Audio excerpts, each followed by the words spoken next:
क हम भूल गईली।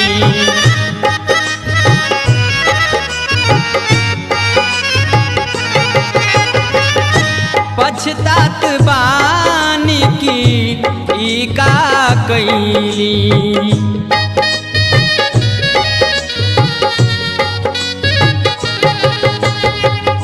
चार बात सजना क हम भूल गईली। पछतात बानी की ई का कैली। डोली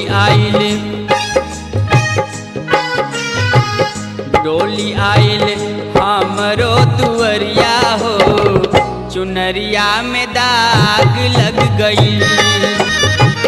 डोली आइल हम